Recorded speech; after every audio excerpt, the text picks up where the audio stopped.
আমি দাঁড়ালেই ভালোবাসার কিছু কথা বলতে হয়।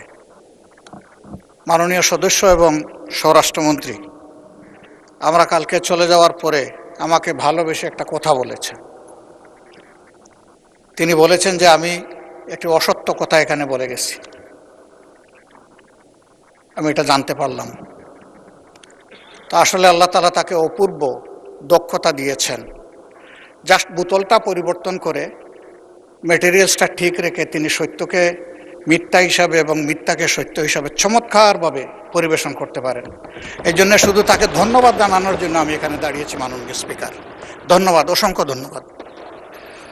মাননীয় বিরোধী দলের নেতা, আপনি পয়েন্ট অফ অর্ডারে নিশ্চয়ই এই বক্তব্য রেখেছেন। পয়েন্ট অফ অর্ডার চলমান বিষয়ের উপরে, এটা তো গতকালকের বিষয়, গতকালকেই শেষ হয়ে গিয়েছে, সুতরাং এটা এখন আর নতুন করে তোলার কোনো প্রয়োজন নেই। মাননীয় মন্ত্রী উত্তর দেওয়ার প্রয়োজন নাই। উনি যদি হাউসে থেকে বলতেন তাহলে নিশ্চয়ই আপনাকে রাইট অফ রিপ্লাই দিতাম।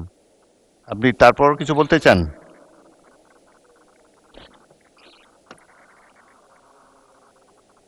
শোনা যাচ্ছে না তো, মাইক অন করুন। মাননীয় স্পিকার, আপনাকে ধন্যবাদ। এই মুহূর্তে মাননীয় বিরোধী দলীয় নেতা দুইটা অসংসদীয় শব্দ ব্যবহার করেছেন, সেটা হচ্ছে মিথ্যা। এটা অসত্য বললে আমি আপত্তি করতাম না, এই যে আমি কালকে মিথ্যা বলেছি বয়ান, তো এইটা মিথ্যা শব্দটা অসংসদীয় হিসেবে এটা এক্সপান্স করার জন্য আমি অনুরোধ জানাই। দ্বিতীয় কথা হচ্ছে, ওনার কালকের বক্তব্যের প্রেক্ষিতে আমি বলেছিলাম মাননীয় বিরোধী দলীয় নেতা এখানে একটা অসত্য বক্তব্য উত্থাপন করেছেন।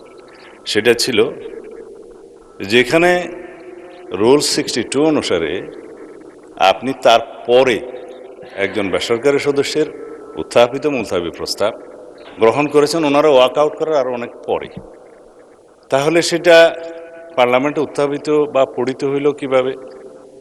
সুতরাং আমি বলেছি সেই বক্তব্যটা অসত্য। ধন্যবাদ মাননীয় স্পিকার।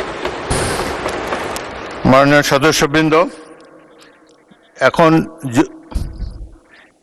মাননীয় বিরোধী দলের নেতা এটা নিয়ে আরো বলবেন, বলেন। বিভ্রান্তিটা এখানে মাননীয় স্পিকার, একই বিষয়ে একই প্রস্তাব একজন স্বতন্ত্র সংসদ সদস্য এনেছিলেন।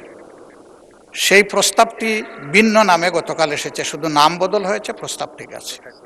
আমি তো আগেরটা জানতাম বলেই বলেছি, এখানে আমি কোনো ভুল তথ্য দেইনি। ধন্যবাদ।